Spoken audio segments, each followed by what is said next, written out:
Si usted no sabe quién era Gabriel García Márquez, nunca ha leído un libro, lo invitamos a conocer la siguiente semblanza. La suya fue una vida en la que la fantasía, los ambientes mágicos y los personajes entrañables tuvieron lugar especial en su mente, en sus textos, en sus conversaciones. La esencia de Gabriel García Márquez, de sus libros, habría sido conformada de todo ello. Aracataca, Colombia, fue testigo de su nacimiento el 6 de marzo de 1927. Sus abuelos lo educaron. En su obra hay huellas de su infancia y adolescencia. Yo tuve una infancia bastante libre, bastante tranquila, llena de misterios, que es una cosa bellísima. Aracataca, que es el pueblo del que estamos hablando, que es un pueblo muy caliente, un pueblo bananero. Tienes que irte hacia 1930. No existían los refrigeradores, no existía fábrica de hielo, no existía nada de esto. Estudiaba Derecho en la Universidad Nacional de Bogotá cuando empezó a publicar algunos cuentos en periódicos de su país. Aunado esto a otras circunstancias, García Márquez optó por abandonar su formación universitaria para dedicarse al periodismo y a la literatura. García Márquez se refugiaba en los cafés. Desde su juventud estuvo vinculado al llamado Grupo de Barranquilla, al que pertenecían los escritores José Félix Fuenmayor y Álvaro Cepeda Zamudio. Entonces, se acercó a autores estadounidenses como Hemingway y Faulkner, quien impactaría notablemente su obra. En 1955, con su cuento Un día después del sábado, ganó el concurso de la Asociación de Escritores y Artistas.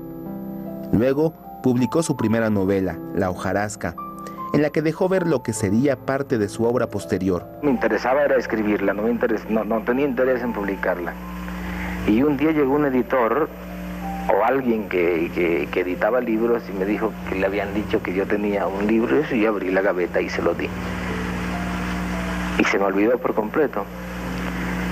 3 o 4 meses después me llamaron por teléfono de una imprenta, esto era en Bogotá, cuando yo trabajaba en el periodismo, para decirme que mi libro estaba impreso, pero que el editor no aparecía porque creo que había tenido algunos problemas económicos y no lo encontraban por ninguna parte. Entonces yo llamé a mis amigos libreros y a mis amigos periodistas y les expliqué qué estaba pasando, y entonces ellos, los libreros, los periodistas, y hacían las notas, y los libreros fueron a la imprenta y compraban directamente en la imprenta el libro y lo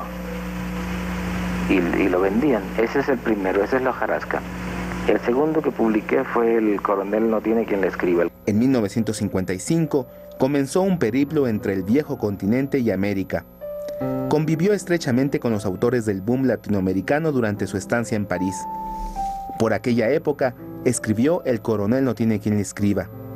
Salió a la luz en 1958 y su primera edición como libro no se realizó sino hasta 1961.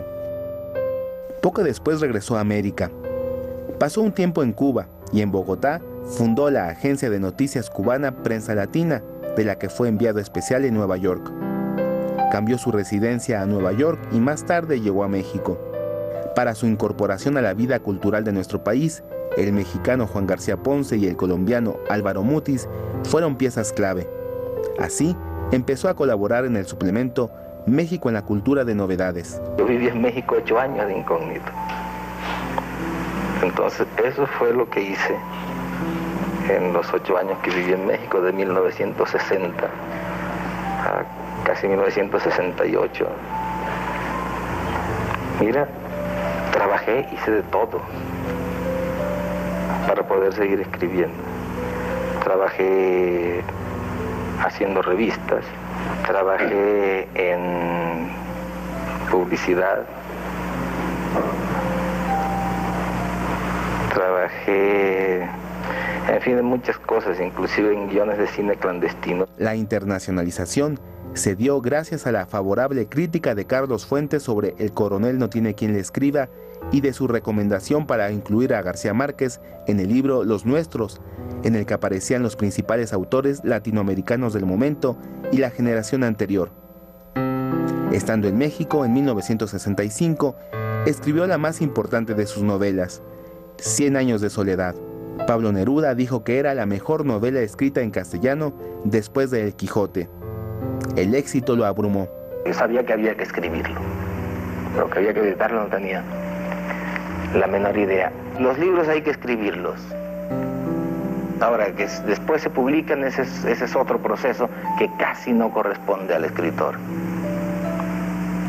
Y que después se divulgan y después se leen, es una cosa que casi tampoco corresponde ni siquiera al editor ni al librero, sino al lector. Yo sé que 100 años de soledad lo han vendido los lectores. Es decir, la propaganda de boca a boca es lo que ha vendido 100 años de soledad. Quien lo conoció de cerca ha dicho que tenía cierta obsesión por el poder, que era supersticioso, que la fama no lo transformó y que era amante del vallenato, el cine, la música francesa y el buen vino. Y cuando se habla de éxito casi no se toma en cuenta la crítica. Quiero decir, el éxito a nivel crítico, pues sí, creo que es general, ¿no? Es decir, los críticos están de acuerdo en que es una buena novela. Si estamos hablando de éxito, vamos a hablar un poco de cantidades, de cantidad de ejemplares vendidos. Porque mientras no hagamos una revolución que cambie todos estos sistemas y todas estas sociedades, entonces la única manera de medir la acogida que un libro tiene en el lector es por la cantidad de ejemplares que se han vendido. Nunca perdió la perspectiva acerca del mundo del escritor y de la problemática de quienes se inician o de aquellos a quienes los medios no prestan atención.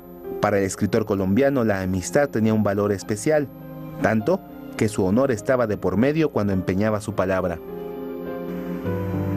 Mira, yo lo más importante que pretendo es que soy un amigo de mis amigos. Es prácticamente lo que más me ha importado siempre en la vida. Casi es la razón por la cual he escrito. Dije una vez que escribía para que mis amigos me quieran más. Y de veras creo que esa es la razón. Y si me piden que me defina qué soy yo, digo, fundamentalmente soy un amigo de mis amigos. En su bibliografía también está la colección de cuentos Los funerales de la mamá grande, Crónica de una muerte anunciada, El general en su laberinto y El amor en los tiempos del cólera. El ESO de Literatura 1962 estaba incluido entre la lista de premios que obtuvo durante su trayecto literario. En 2010 publicó Yo no vengo a decir un discurso, en el que reunió 22 textos que escribió para leerlos en eventos públicos.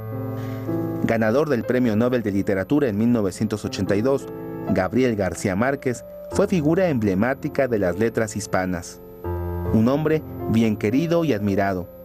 Su ser estará ausente, su herencia no necesitará reclamo, porque su medio centenar de títulos, entre novelas, novelas cortas, ensayos y trabajos periodísticos, están disponibles para quien desee sumergirse en su mundo. Descanse en paz, Gabriel García Márquez. Foro TV, Mario Villanueva, Solorio.